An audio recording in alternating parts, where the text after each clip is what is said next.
Well, you better love me. I kept this place open. That I can tell you. They said, we're closing it. And I said, no, we're not. And now you're doing record business. The job you do is incredible. And I'm thrilled to be here in Ohio with the hardworking men and women of Lima. And this is some tank plant. There's nothing like it in the world. You make the finest equipment in the world. You really know what you're doing. They just gave me a little briefing on a couple of those tanks. I want to get into them. But then I remember when a man named Dukakis got into a tank. And I remember he tanked when he got into the tank. He tanked. I never saw anybody tank like that. So I said, maybe I'll pay. But I'm a little bigger than him. I think it probably would work out okay. How would I look at a tank? Okay? Yeah, not bad. The helmet was bigger than he was. That was not good. We're here today to celebrate a resounding victory for all of you, for Northwest Ohio, and for our great military, and for our entire country. Incredible victory. After so many years of budget cuts and layoffs, today jobs are coming back and pouring back, frankly, like never before. Companies are coming back into our country. They want the action. Production is ramping up in the biggest way. And the awesome M1 Abrams tank is once again thundering down the assembly line. A1. I want to thank Acting Secretary of Defense Pat Shanahan. He's done an incredible job. In fact, ISIS, let me tell you about ISIS. They're not doing so well. You know, we took over the caliphate. You'll see it tonight. When I came in, it was a mess. Where the hell is that chart, folks? They gave me all economic charts. They didn't give me the ISIS chart. But if you did, bring it up if anybody has it. Bring it up. When I took over, it was a mess. They were all over the place, all over Syria and Iraq. And you'd see it was a sea of red. And now you look at it, and there's no red. No red. And you look at some of the economic numbers, nobody thought we'd ever see numbers like that in our country. Not for a long time, not forever. And what we're doing has been incredible. What you're doing has been more incredible. You stuck it out. And now you've got one of the most successful military plants anywhere in the world. It's great. So thank you very much, Pat Shanahan. Also, thank you to the Secretary of the Army, Mark Esper. He's been fantastic. Thank you. Oh, good. Better late than never. Here's the story. So, you know, I don't want to have them make a big chart because it costs too much. You know, I'm a business guy. They said, sir, we can make a big chart. I said, how much does it cost? Like it matters. But it matters to me. Does that make sense to you? So, two maps identical, except the one on top was Syria. See that? The one on top was Syria in November of 16. That's, you remember that date? November of 16, November 8th. We had a little victory that night.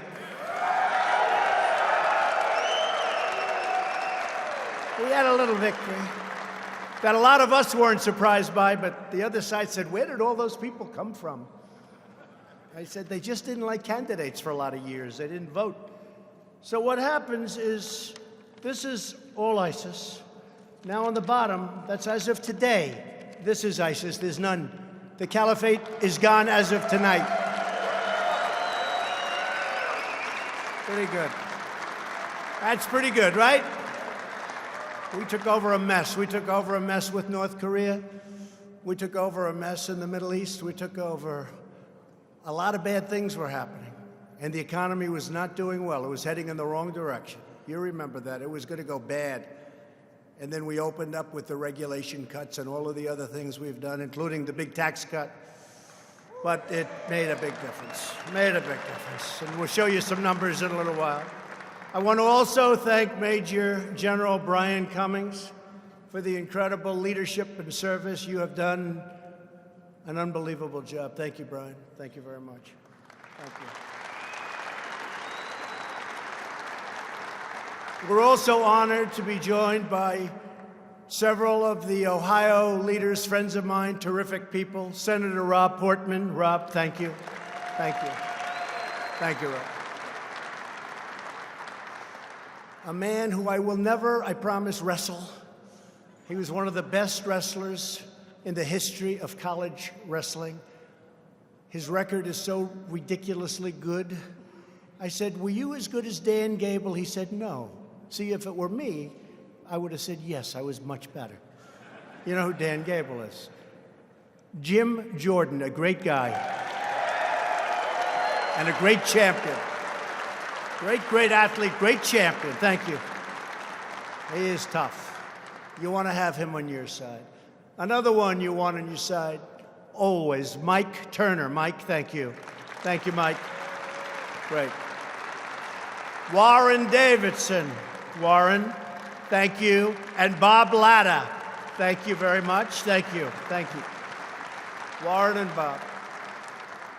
And a man who we're very proud of because, along with Mike, he ran a great race.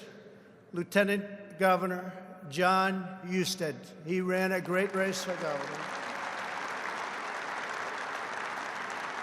We came in that final day. They were a little bit down against a tough opponent who I was not a big fan of. And I didn't like the people that were supporting him too much, Pocahontas and others. And I came that final day, and we had a day that was incredible, and they won by, what did you win, by 6 or 7 points, right? It was an incredible, even higher. That's pretty good. Good. I'll see Mike in a little while. That's great. Thank you very much. Congratulations. Proud of you. To our plant leaders, Lieutenant Colonel Travis Atkins and Henry Kennedy, we appreciate everything you do to keep the Army rolling along full speed ahead. Incredible job. We're grateful to General Dynamics, incredible company. Phoebe Novichok. How did I do with that one? Novichok. It's a little tricky, but that's okay. What a job you do. Thank you. Great job. Thank you for the tour, too. And the hardworking members of the United Auto Workers.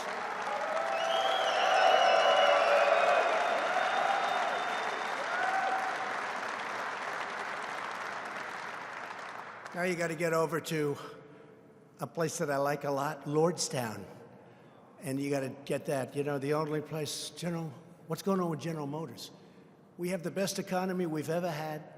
We have the lowest unemployment that we've had in 51 years. Soon will be the record all time. And what's going on with General Motors? Get that plant open or sell it to somebody and they'll open it. Everybody wants it. Sell it to somebody or open it yourselves. Get it going now. And the UAW will help you. The UAW, you're going to help. The UAW just promised they're going to help.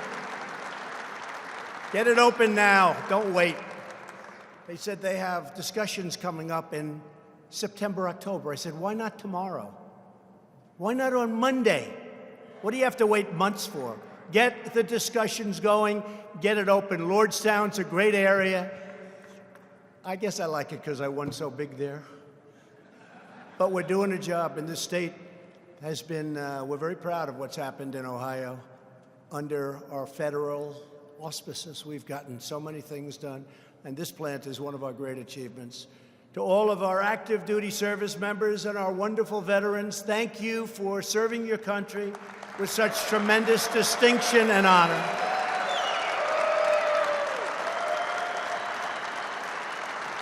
And to every welder and machinist and assembler and mechanic and engineer and electrician and carpenter and every patriot here at the Joint Systems Manufacturing Center, thank you for pouring out your heart and your sweat and your soul to help restore the might of the American military, which very soon will be stronger than it ever was. We've bought billions and billions of dollars worth of new planes and tanks and many other things. So thank you all. Great job.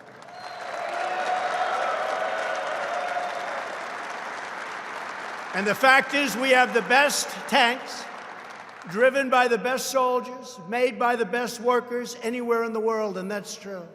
A lot of people are asking, because they love me, and they ask me about a man named John McCain. And if you want that to tell you about, should I or not? Yes? Yes? So I have to be honest, I've never liked him much. Hasn't been for me. I've really probably never will. But there are certain reasons for it, and I'll tell you. And I do this to save a little time with the press later on. John McCain received a fake and phony dossier. Do you hear about the dossier? It was paid for by crooked Hillary Clinton, right? And John McCain got it. He got it. And what did he do? Didn't call me. He turned it over to the FBI, hoping to put me in jeopardy. And that's not the nicest thing to do. You know, when those people say, because I'm a very loyal person. John McCain campaigned for years to repeal and replace Obamacare, for years, in Arizona, a great state. I love the people of Arizona.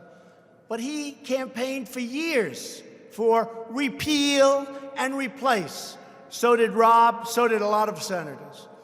When he finally had the chance to do it, he voted against repeal and replace. He voted against at 2 o'clock in the morning. Remember, thumbs down. We said, what the hell happened? He said 2 hours before he was voting to repeal and replace, and he went thumbs down.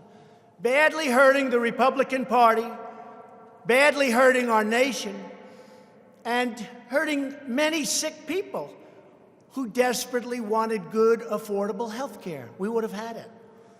This would have saved our country over $1 trillion in entitlements, and we would have ended up making a great health care plan, frankly, with the Democrats, because they would have had no choice. McCain didn't get the job done for our great vets and the VA, and they knew it. That's why when I had my dispute with him, I had such incredible support from the vets and from the military. The vets were on my side because I got the job done. I got choice, and I got accountability. Accountability meaning somebody mistreats our vets. For 45 years they were trying. They mistreat our vets. And we say, hey, you're fired, get out. You can't mistreat our vets. They never got it done. And choice, for years and years, decades, they wanted to get choice. You know what choice is? You're a military person. You're one of our great people. To me, one of the great people. For many decades, they couldn't get it done. It was never done. I got it 5 months ago. I got it done. Choice. Instead of waiting in line, a vet fought for us, fought in these tanks, fought for us. Instead of waiting in line for 2 days, 2 weeks, 2 months, people waiting online, they're not very sick. By the time they see a doctor, they're terminally ill. We gave them choice. If you have to wait for any extended period of time, you go outside, you go to a local doctor, we pay the bill, you get yourself better, go home to your family. And we got it passed, we got it done. And the other thing is we're in a war in the Middle East that McCain pushed so hard. He was calling Bush, President Bush, all the time, get into the Middle East, get into the Middle East. So now we're into that war for $7 trillion. Thousands and thousands of our people have been killed, millions of people overall. And frankly, we're straightening it out now, but it's been a disaster for our country. We've spent tremendous wealth, and tremendous lives in that war. And what do we have? It's worse than it was 19 years ago. I call them the endless wars. 19 years ago when we started. So John McCain left it. I endorsed him at his request, and I gave him the kind of funeral that he wanted, which as president, I had to approve. I don't care about this. I didn't get thank you. That's okay. We sent him on the way, but I wasn't a fan of John McCain. So now what we could say is, now we're all set. I don't think I have to answer that question, but the press keeps, what do you think of McCain? What do you think?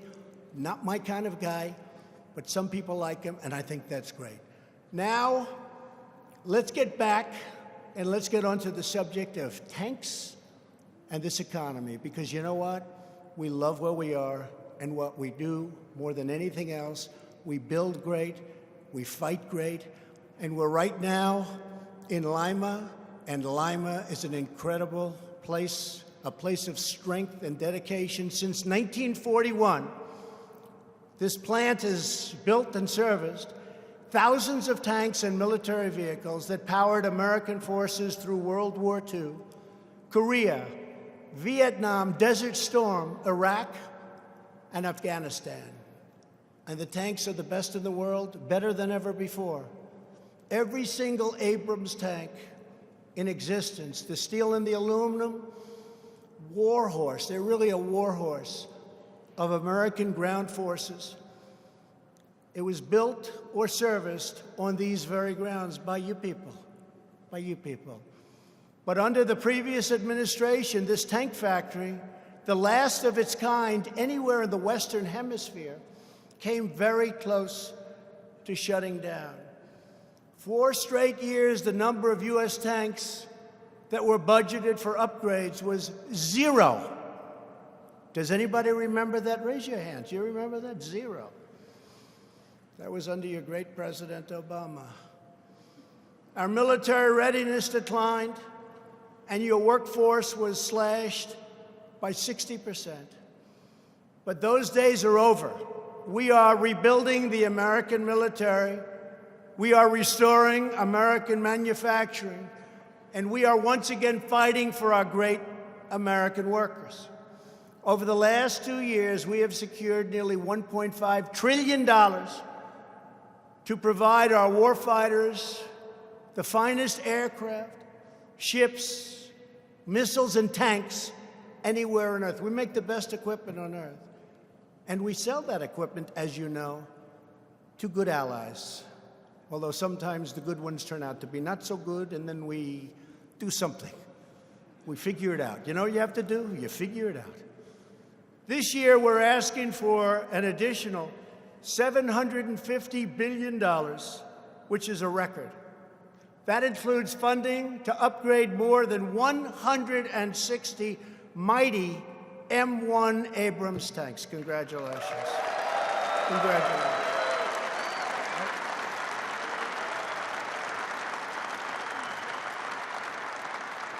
These historic investments are making America safer and our workforce stronger. From the awe-inspiring F-35 fighter in Texas to the Ford-class aircraft carriers in Virginia, we're now building the largest aircraft carrier anywhere in the world. In fact, I'm hearing it's actually the largest ship ever built. It is seriously big. I was there recently. It's something, it's like landing at an airport.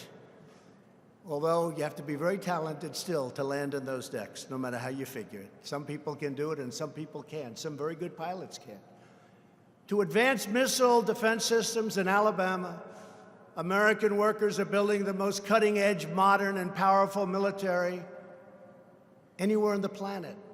At the heart of our military rebuilding is our investment in the legendary M1 Abrams tank. And I will tell you, the investment is paid off because the technology is so, if you look at this tank from now and you go back 10 years and look at the tank, it's like a whole different, it's a whole different deal, isn't it? A whole different deal. Over the next 3 years, we're investing more than $6 billion in upgrades and modifications to these tanks. That's going to keep you very busy here. Almost twice the amount spent in the entire 8 years of the previous administration, which was going down to nothing because you were closed. This place was closed. And I heard about it. And I got calls from Jim Jordan and Rob and everybody say, you just can't do this. And after I studied the situation, I said, we're not only not going to close in Lima, we're going to expand. And that's what took place. So you owe a lot to a lot of your great political leaders. Our investment in you is also a tremendous win for American taxpayers. By modernizing this plant and accelerating production, we will bring the cost down by 20%, saving taxpayers nearly $3 million on every single tank. That's not bad. With the help of everyone in this room, we are giving our warriors the most effective, reliable, and lethal battle tank in the history of war. Would you say that's correct? So how does this compare with the tanks made in China and Russia and other places? What do you think? Can we take them? They say it's much better. America does not need conflict, but if conflict comes, and you know the story, you got to be strong if conflict comes. We will dominate the battlefield, and we will win, win, win. We're now set up to win, win, win. When I came in, we had some big problems. You look at what we've done on so many fronts, and we actually have better relationships. They respect our country more than they've ever respected it. Our country is respected again. The United States is respected again. To help meet our military needs, I am very proud to report that 400 new jobs are coming here to Lima compared to just a few years ago, and we're doubling the size of your workforce. We need to. Our investment will also support thousands of additional jobs across our nation to assemble these incredible Abrams tanks. The engines are from Alabama, transmissions are from Indiana, special armor from Idaho, and the 120-millimeter gun and the gun parts are from upstate New York and from Pennsylvania, all great places. In Ohio alone, almost 200 suppliers churn out parts and materials that go into every tank that rolls off this factory's floor. Incredible.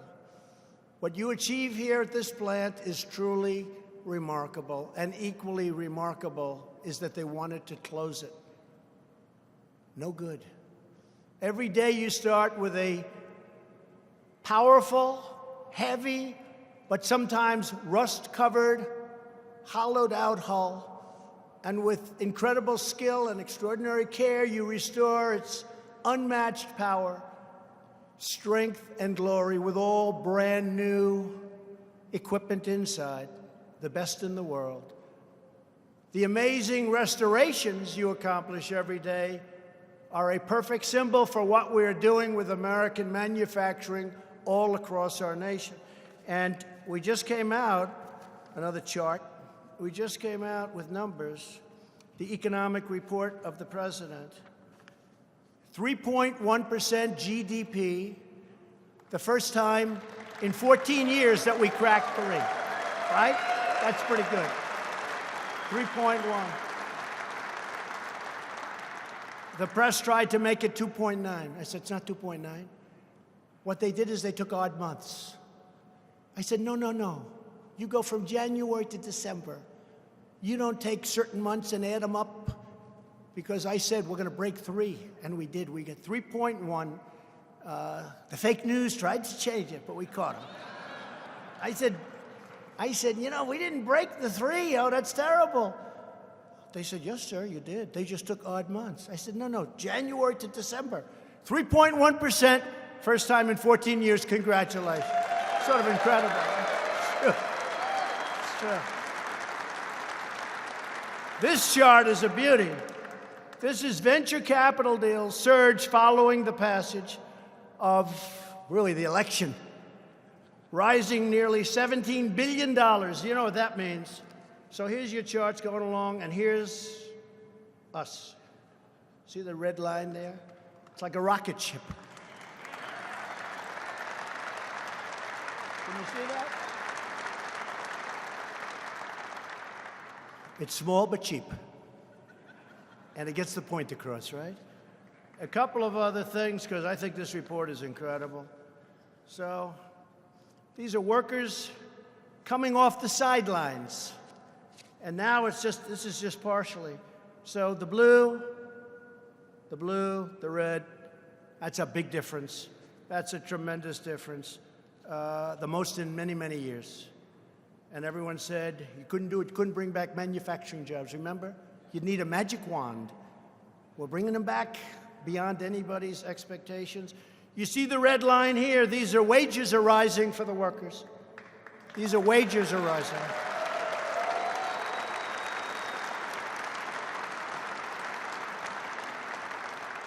$3.4%.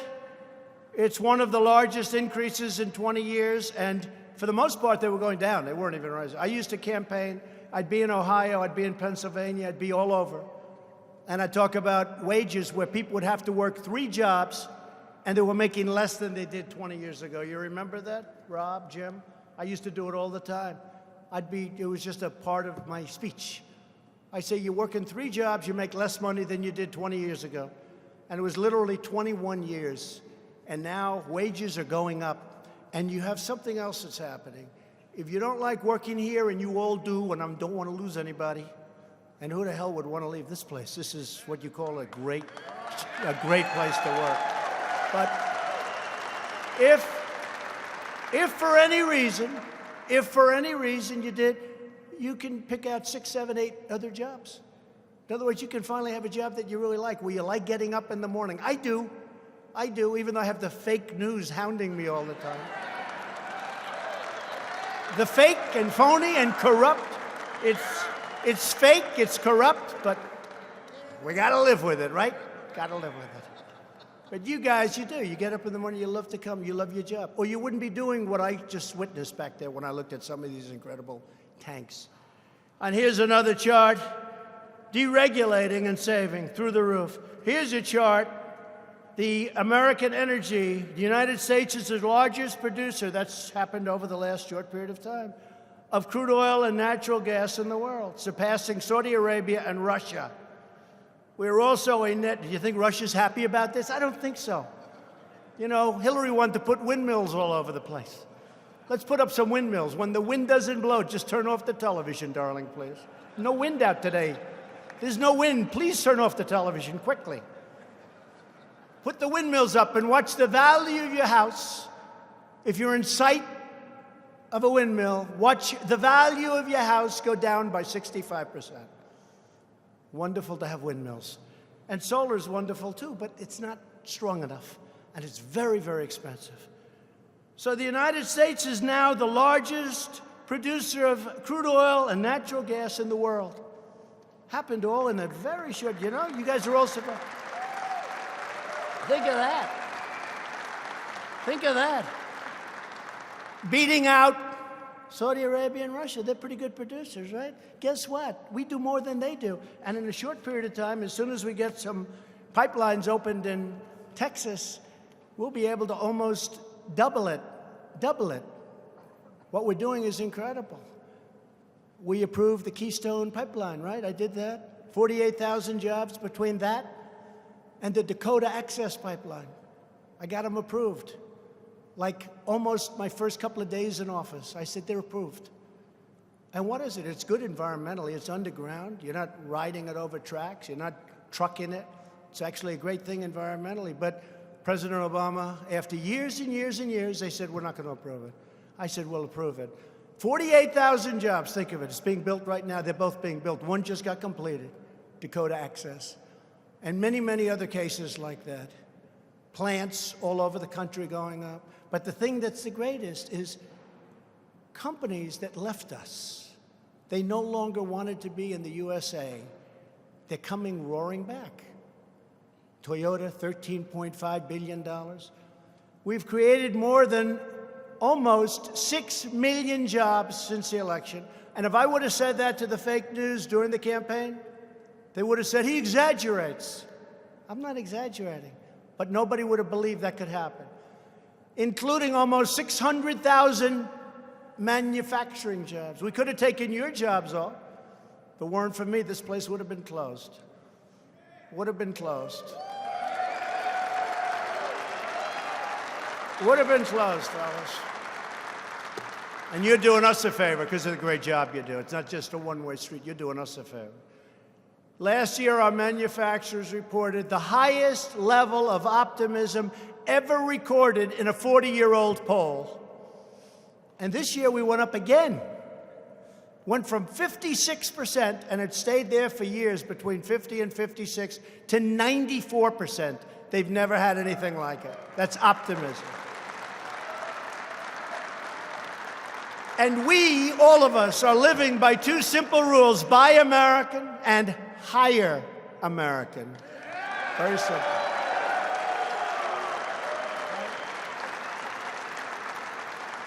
Unemployment has recently reached the lowest rate in 51 years. Other than that, we're not doing well. And think of this, more Americans are working today than ever before in the history of our country. Almost 160 million people. More than ever before, by far. And if you look at African American, you've heard me say this many times, African American employment is at an all-time low, unemployment. Asian American unemployment is at an all-time low. Hispanic unemployment, an all-time low. Women's unemployment, 65-year low. Soon it'll be historic, meaning better than ever. And soon the basic number will be historic. We've reduced the number of unemployed veterans by nearly 50%. I'm so proud of that. That's why the veterans like me more than other people. That's why they like me.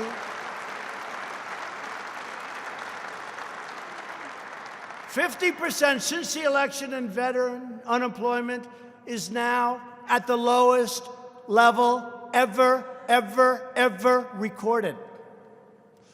Thanks to our pro-American tax, regulatory, and trade policies, and by the way, we're doing great in our deal with China. They were taking out $500 billion a year for many years from our country. I consider that we've rebuilt China. $500 billion, not million. Think of what that means.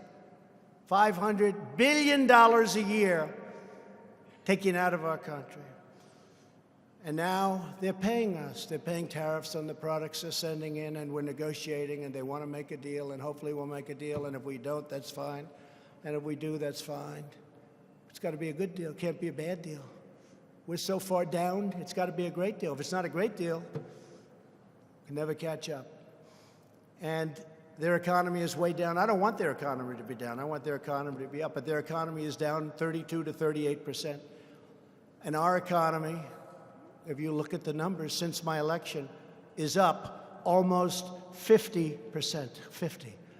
That's some difference. And the world economy is not good. And frankly, if the world economy were good, that would be, in a way, good for us. So we're fighting that. We're bucking. Europe is down. Asia's down. A lot of places, almost every place is down, except the United States is up. And we're way up. And just think of what that would be. The world goes up, we go up with the world. The world is down, but we still go up. Something's happening. That wouldn't happen under Barack Obama, that I can tell you. It wouldn't happen under crooked Hillary Clinton. Last week, as I said, Toyota announced a massive investment. They're going to be expanding factories all across our nation, and they're going to be soon building new ones. Ford is bringing hundreds of new jobs to Chicago and other places. Tremendous amount of car companies are coming into the great state of Michigan, and they're coming into the great state of Ohio. Volkswagen is creating 1,000 brand new jobs in the state of Tennessee. And Chrysler is building Detroit's first new car factory in a generation, so long ago, in a generation. Think of that. Michigan. You know, the nice part about running for president this time as opposed to last time, you know, I said I was going to do it, but I didn't do it, but I said I was going to do it. This time, I've done it far greater than I said I was going to do it. So it's going to be really easy on the debate stage when they hit me with nonsense and I say, really? But African-American unemployment, the best it's ever been. Hispanic, Asian, women, everybody. It's all the best it's ever been. How do you top that in a debate? What are they going to say? It could be better? No, the easy part, and I say this to all of your political leaders here, if you do a good job, it's a lot easier that second time. But nobody's done the job that we've done. And I say we because you've been on our side. Your union leaders aren't on my side, by the way. I watch them on television. They're not. But the unions, the people that work there are on our side. Sure. Oh, it's true. It's true.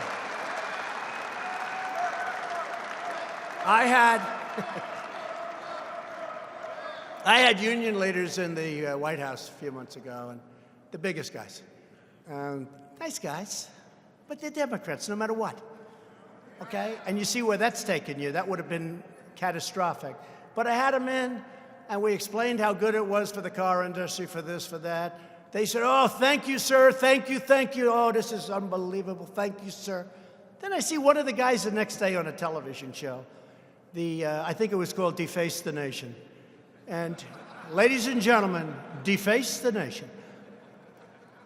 And he's saying how he's a Democrat. And he wants Democrat policies, which were, by the way, putting everybody in the poorhouse.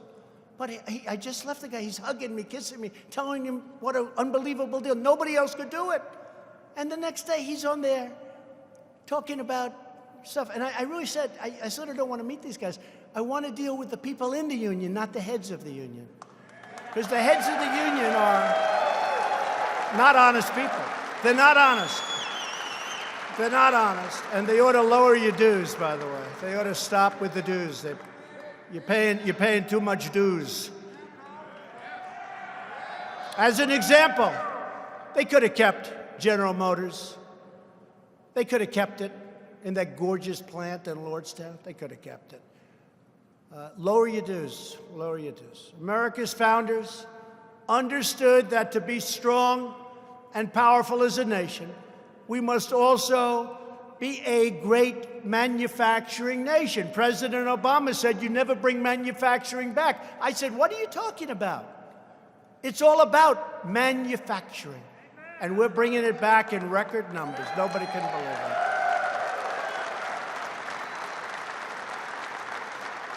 And these are talented jobs, these are great jobs, these are genius jobs, and these are really well-paying jobs, as you people know. You get a lot of money. Let's negotiate. We must not be dependent upon others for the resources we need to protect our people. When we opened this plant, a couple of my people, I have some good business people, they said, let's make a deal with the workers before we open it. We'll make a great deal. I said, I agree, we can do that, but we're not going to do that. These people have suffered enough. We're going to open the plant, and everybody's going to be happy. You understand what I mean by that. That's why my administration is restoring America's defense industrial base by bringing great jobs and great wages to plants just like this in Lima. Economy and strength is security. And it's all about security and national security. It's about loving our country. It's about loving our flag. You know that.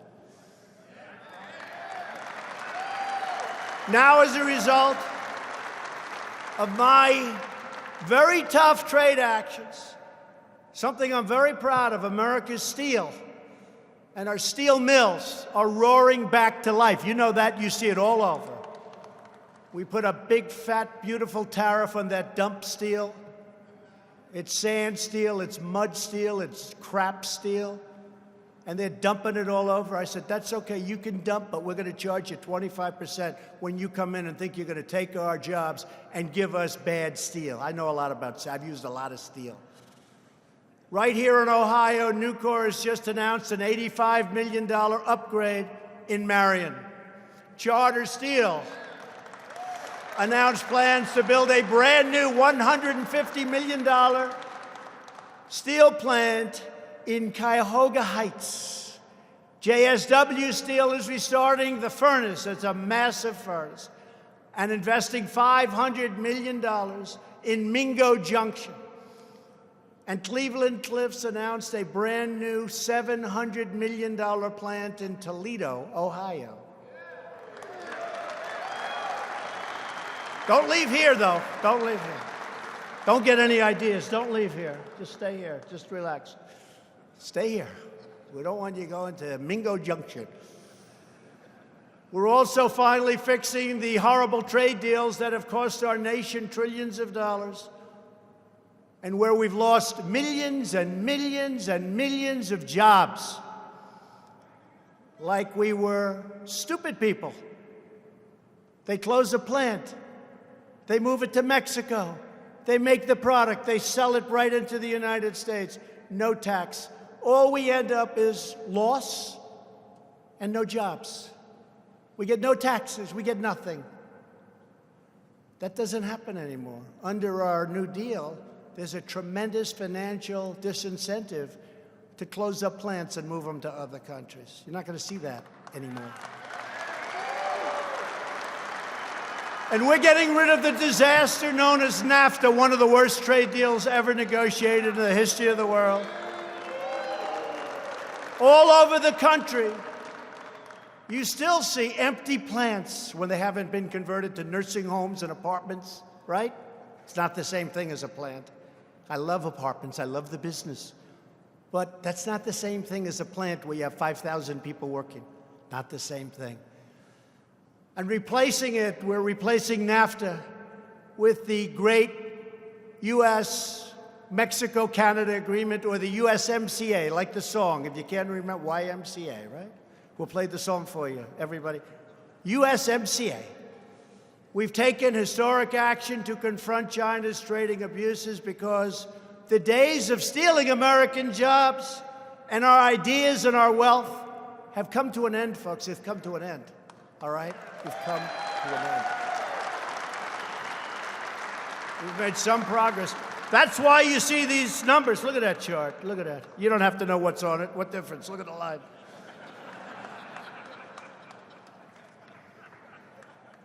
You don't have to know what the hell is on it. All you know is that's a good line. Technological positive change. That's okay, right? It's all like that. That's what it is. Rob, Jim, that's what it is. Turner, see that? Look, that's what we fight for, right? Huh? That's what we're all fighting for. In everything we do and every action we take, we're putting America first, and we are putting American workers first for the first time in a long time. So just in closing, I'd like now to introduce a couple of truly incredible workers from right here. I guess you know these folks, right here at the tank plant, to share quickly their stories with you. Adam Stoller is a quality engineer who has worked at the plant for 10 years. His son Derek is a specialist with the 3rd Armored Cavalry Regiment at Fort Hood, Texas. Great place. Derek operates and maintains Stryker personal carriers, one of the vehicles produced right here in Lima. Adam, thank you for everything your family has done for our nation. Please come up and say a few words. Adam, thank you.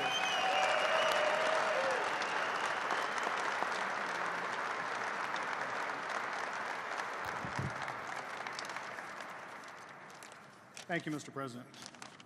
It's a pleasure and an honor to be up here today as a representative of the Joint Systems Manufacturing Center. For those of you who don't know me, my name is Adam Stoller. I'm a quality systems engineer employed here going on 10 years. Growing up in the area and currently living in Wapakoneta, I have witnessed the highs and lows the economy has had on this facility and the region. I'm proud that this administration recognizes the importance of this facility and the value we provide to the warfighter. It is very rewarding to have a son serving in the United States military, where he is stationed at Fort Hood, Texas, working on a quality vehicle produced by my brothers and sisters at JSMC. My son thanks you, and for that, I thank you. How old are you? 45. Thank you. Thank you.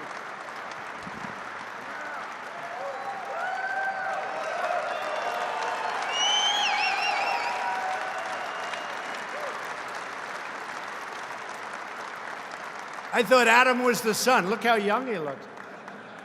He's got a son working out there? Wow. Whatever you're eating, Adam, keep eating it. It's working. Jay Baldwin is a boiler operator and a proud Army veteran. After serving as a tank crewman on the M1, now Jay helps build the M1 right here. You know him. Jay, please come on up.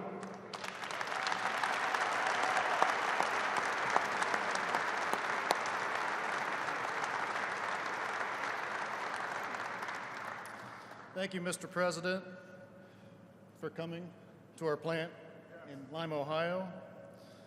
As a former Army M1 tanker, I can honestly say that we make the best tank in the entire world.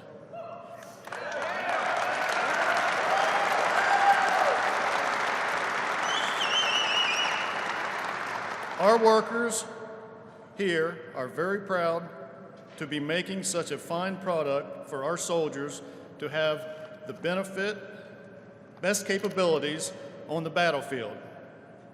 And thanks to our great president, his military and economic policies have rejuvenated this facility to increase production of armored vehicles and hiring of more skilled workers. And finally, it is my personal opinion that God was looking after our country when you were elected.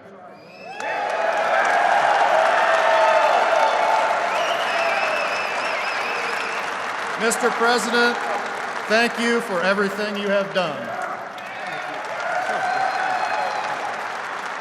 Wow. Thank you. Thank you. That's so nice, Jay. And Adam, I appreciate it. You never know, what you get when you come up. It's live. But you couldn't do better than that, right? That's great. Thank you, fellas. That's great. I want to also thank all of the patriots here today. You remind us that the might of America's armed forces also depends upon the skill and devotion of all of America workers, and you really are doing a job. We're very proud of you. For nearly 80 years, the exceptional workers that this plant has embodied the strength of the American spirit. Those who choose to work here are drawn not just by the promise of a good paycheck, but by the power of patriotism. Every single one of you is a patriot. The chance to go to work every morning to help protect this nation that we so deeply love. That's why veterans make up more than 1/3 of the workforce at this wonderful plant. We very much stress we want, wherever we can, we want veterans. That's why you check, right? That's right. And that's why you check and recheck every bolt, every single thing having to do with that incredible tank, every pin, every wire, every square inch of each tank before it leaves the floor. And I just got a little news that was given to me as I was walking up. U.S. forces in the last month have killed the terrorist responsible for the attack in Syria that killed 4 Americans, the Paris theater attack in 2015, and the USS Cole bombing in 2000. We killed them all. We killed them all. We killed them all. We killed them all. They're bad people. But that's why you show up early and you stay late and always get the job done right. You're proud of your work. You do it better than anyone, anywhere in the world, what you do. No country on earth can match you, and no country can match what you do. In just a few months, we will commemorate the 75th anniversary of one of the many victories that workers at the Lima Army tank plant helped make possible. The Normandy landings on D-Day, June 6, 1944, in the Second World War. It was right here on these very grounds that thousands of American workers modified M4 Sherman tanks in preparation for a battle that would forever change the course of human history right here. The workers who rallied to the Lima plant came from all over Northwest Ohio and beyond. They were farmers and refinery workers and shopkeepers and homemakers who rolled up their sleeves and got to work when their country needed them the most. Normandy. Many of them had full-time jobs elsewhere. They punched out at one job, then came here and punched right back in, not for the money. They knew and fully understood the importance of what they did and what they represented. And if they were lucky, they might catch a few hours sleep on the loading dock before doing it all over again, day after day, day after day. In just 3 years, the Patriots of Ohio cranked out more than 100,000 military vehicles, a truly amazing feat that helped give America the power to vanquish tyranny, defeat our enemies, and save freedom for the entire world.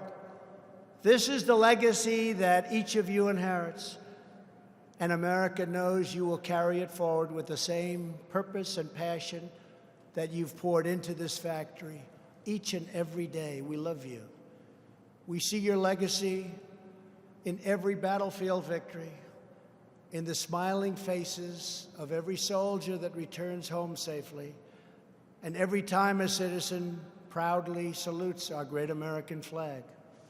Because it is here in Lima, right here, that American greatness is forged with American hands, with American heart, and with American pride.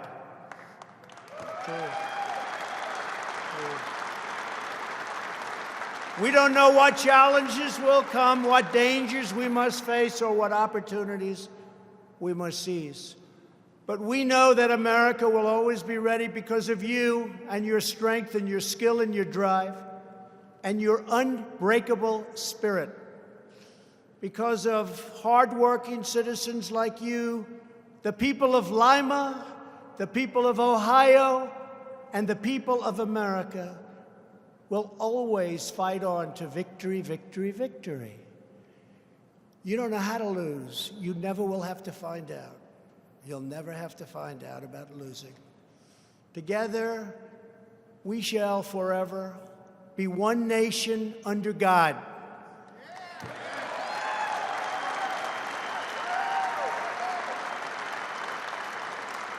So I want to thank you. I want to say God bless you, God bless Ohio, and God bless the United States of America. Thank you very much, everybody. Thank you. Thank you.